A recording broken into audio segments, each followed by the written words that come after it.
we don't have infrastructure, we're going to have a problem going forward.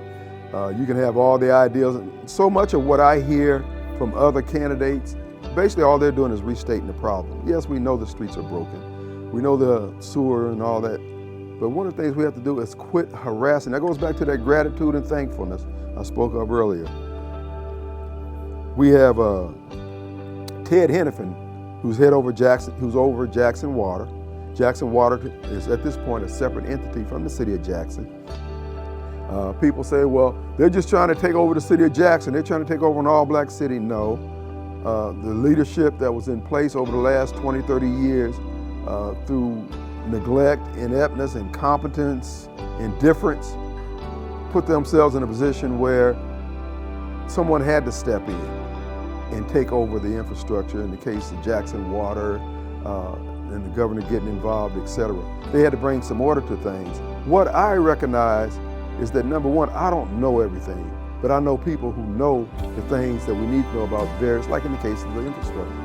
The information that Ted Henifin is getting, we cannot allow this man to be ran off or for him to leave here with attitude of, I'm done with Jackson, whatever. He's got too much knowledge in his head of the infrastructure, what's going on under the ground. So if we get rid of Ted and just unceremoniously just kick him out the door, and then we bring in some new engineering team to work their magic, they still don't know what he knows from having, spent 4 or 5 years looking at the major problems of Jackson. What I need as a mayor and what the city needs from Ted is for him to take that $800 million and put in the major junctions for the water and sewer throughout the city. In other words, if he can get the main lines running down 55, down West Street, out Woodrow Wilson, etc., down West Capitol, get those main lines in place for the water and sewer, then the Kim Wade administration, we're going to be emphasizing economic development, economic growth, because I told you my experience in real estate, you have to have improvements on the land in order to sustain the municipal government. And that's what we're going to be bringing to bear. We're going to be working with the business community and the real estate community for them to bring their knowledge and expertise to bear on how do we get these assets to perform. And so when Ted Henifin get done putting in the major junctions, so when we go off into the neighborhood of Bellhaven and Woodley and Heritage Hills and Cedar Hills and Swan Lake and all these different subdivisions, we'll have the resources to go in there and put in the new sewer lines and the new streets. But right now, after we get done spending the $800 million, we're dead in the water because we don't have any economic development. Money goes where it feels comfortable. So we're going to create an atmosphere where money's comfortable here in the city of Jackson. And it's not rocket science. Mary Hawkins has been doing it up there in Madison for years. Jake Wyndham is doing it over there in Pearl. Phil Fisher's doing it over in Clinton. Gene McGee's doing it. So again, we're going to do what works. We're going to be about results. We're not going to be about race. We're going to be about results. Results. In essence, what I'm saying, we're going to bring in the people who are hard workers, who are knowledgeable, and willing to work on hard problems.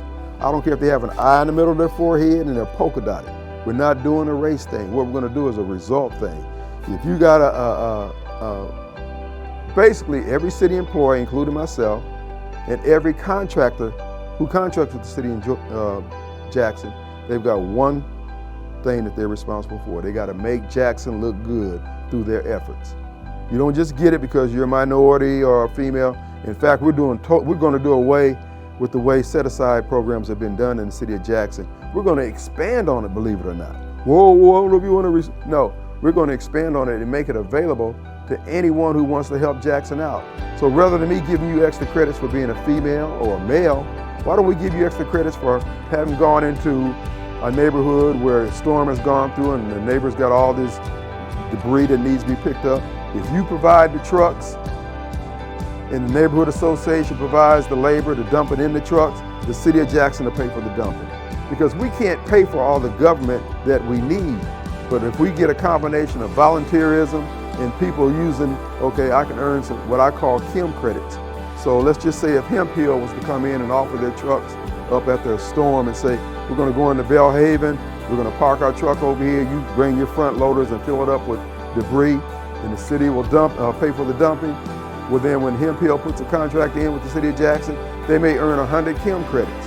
They won't get credit for being a white business owner or a black business owner. They'll get credit for helping Jackson grow and be better, because the livability factor is going to be one of the keys to making this an economic journey. Meritocracy, yes sir.